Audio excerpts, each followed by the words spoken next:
Sebelum Allah Ta'ala menciptakan sesuatu, pertama kali Allah Ta'ala menciptakan makhluknya adalah menciptakan nurku, dan nurku sujud keharibaan Allah selama 700 tahun.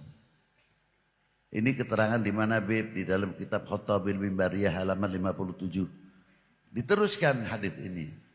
Wala fakhor. Saya tidak sombong, tidak bangga. Ditanya lagi sahabat Umar.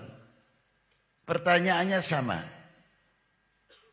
Dijawab lagi sama Rasulullah. Ketahuilah ya Umar. Sebelum Allah Ta'ala menciptakan sesuatu, pertama kali menciptakan nurku.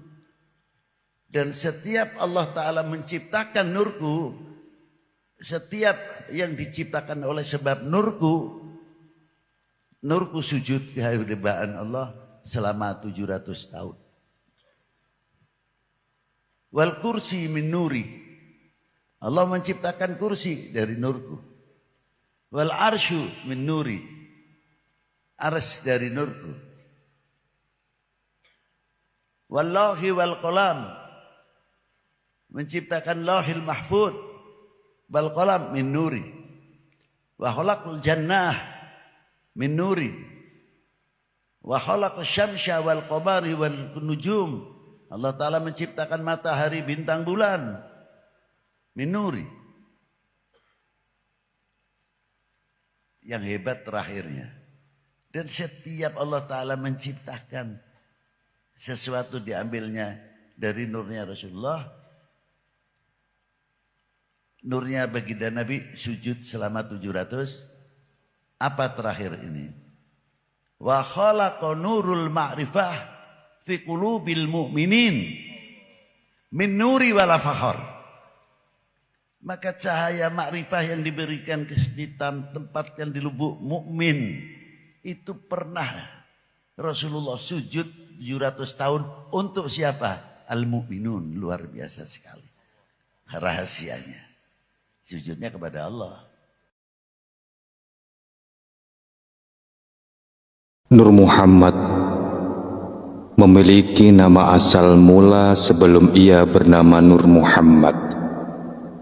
Ia terdiri atas 7 nama yang tersebut oleh makhluk pada setiap berada pada sarangnya.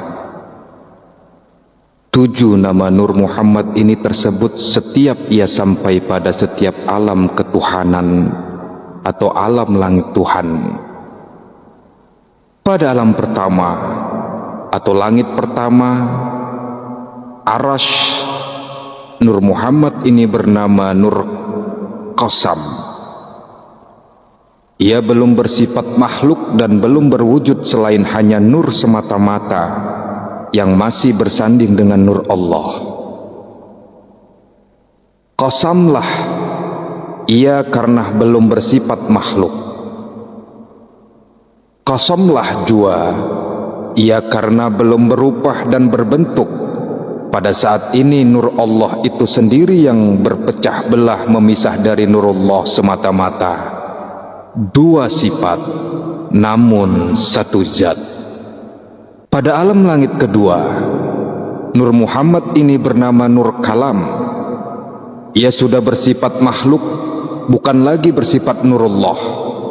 Walaupun belum berbentuk makhluk, Nur Kalam sudah johir kepada bentuk kalimat ilahi, yaitu kalimat kun fayakun. Pada alam langit ketiga, Nur Muhammad ini bernama Nur Jamal. Nur ini sudah memiliki sifat dan sudah memiliki bentuk rupa makhluk, yaitu sifat dan kehendak Allah, sifat Jamal Allah. Apa itu sifat Jamal? Yaitu sifat Allah berzikir, memuji keesaannya semata-mata. Pada alam langit keempat, Nur Muhammad ini bernama asal mula Nur Jalal, yaitu nur yang terdiri dari bentuk johir sifat Jalal Allah, yaitu sifat berkehendaknya Allah akan makhluknya. Pada langit kelima, Nur Muhammad ini bernama Nur Baya Putih. Nur ini sudah johir sebenar wujud dalam bentuk dan rupa makhluk. ia sudah bersifat selayaknya makhluk Allah awal, yaitu menyembah dan menyadari siapa sesembahannya. Nurbaya putih meneteskan makhluk lainnya berbentuk cahaya makhluk, yaitu malaikat dan cahaya alam semesta. Pada masa ini, Nurbaya putih sudah menyadari secara utuh bahwa ia kini utuh sebagai makhluk dan Allah adalah yang disembahnya. Pada masa inilah bermulanya semua malaikat dan alam semesta ini berzikir dan menyembah. Pada alam langit ke-6, Nur Muhammad ini bernama asal mula Nur Muhammad, yaitu nur yang ditancapkan oleh malaikat Jibril ke dalam jiwa batang badan Nabi Adam sebagai penyempurnaan dari awal Adam diciptakan. Pada alam ke-6 ini, Nur Muhammad telah utuh menjadi sebenar-benar makhluk Allah, yaitu manusia yang bernama Adam. Hampir semua malaikat mengenal malaikat Jibril dengan nama malaikat rahmat, Ahmad, sehingga nur yang begitu sempurna yang ia tancapkan kepada batang badan Adam tadi dikenal dengan nama Nur Muhammad, atau nur yang Allah serahkan kepada malaikat rahmat untuk ditancapkan kepada Adam. Adam turun ke muka bumi ini sama saja dengan Nur Muhammad tadi, bermula hidup dan berada di alam bumi, yaitu alam langit ke-7. Nur Muhammad benar-benar sudah utuh sebagai modal utama dari hidup manusia pertama itu dalam menjadi khalifah di muka bumi ini. Nur yang bernama Muhammad dalam batang badan Nabi Adam inilah yang sebenar-benar khalifah atau penguasa bumi yang Allah serahkan kepadanya berbagai sifat kuwata Allah itu sendiri. Adam adalah manusia tak beribu tak berbapa. Adam adalah makhluk yatim piatu. Nur Muhammad yang ada dalam batang badannya ialah selahir senyawa dengannya pula Siti Hawa, hingga 7 keturunan beliau mengetahui bahwa Nur Muhammad dalam tubuh Nabi Adam itu adalah nur yatim piatu jua. Nur itu bersifat tunggal dari Tuhan yang Maha Tunggal. Man arafa nafsahu faqad arafa rabbahu. Nafsahu faqad arafa rabbahu. Sudah biasa dengar ya? Tapi kita lihat cara beliau mengartikan. Walaupun kita sudah tahu artinya, tapi kita ingin dapat berkah. Bagaimana cara Datuk Kelampayan menerjemahkan ini? Apa kata beliau? Artinya, barang siapa mengenal ia akan dirinya, niscaya, niscaya itu pasti, niscaya mengenal ia akan Tuhannya. Pertama, harus diketahui bahwa ini bukanlah hadis dalam pengertian hadis menurut ahli hadis. Ini hadis-hadis ma'rifat. Didapat oleh wali-wali Allah ketika rohani mereka liqa dengan Nabi Muhammad sallallahu alaihi wasallam. Mohon maaf, inilah perbedaan ulama wali-wali Allah para sufi dengan ahli hadis. Mereka juga sebagian wali Allah.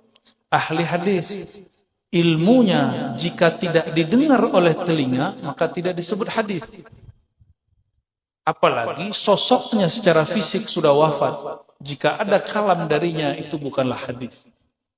Tapi bagi ahlullah dari kalangan sufi, wali-wali Allah, jika ada seorang kekasihnya bertemu ruhaniyah Rasulullah, karena dalam hadis Nabi riwayat Bukhari, Muslim, Abu Daud, Tirmizi, man ra'ani fil manam faqad ra'al haqq, yang bertemu aku dalam tidurnya, dia benar-benar bertemu akan aku. Man ra'ani fil manam fasayarani yaqza, orang yang bertemu aku, dia akan bertemu denganku. Yang bertemu aku dalam mimpi akan bertemu aku dalam keadaan jaga. Berdasarkan hadis ini, ahli hadis tugasnya hanya sampai mengatakan hadis ini sahih, selesai. Tapi makna hadis ini yang meneruskan adalah ahli-ahli tasawuf, guru-guru kita, masyayikh-masyayikh kita. Apa kata mereka? Kalau kita mimpi bertemu Rasulullah secara rohani ataupun secara jaga, Bagi mereka itu disebut juga hadis. Inilah yang nggak ketemu. Makanya sampai sekarang ahli hadis yang umum mengatakan di kitab tasawuf banyak hadis palsu. Karena ahli tasawuf kalau bertemu rohani Rasulullah itu tetap disebut hadis. Karena Nabi dianggap tidak pernah mati secara rohani. Hanya berpisah ruh dengan badannya.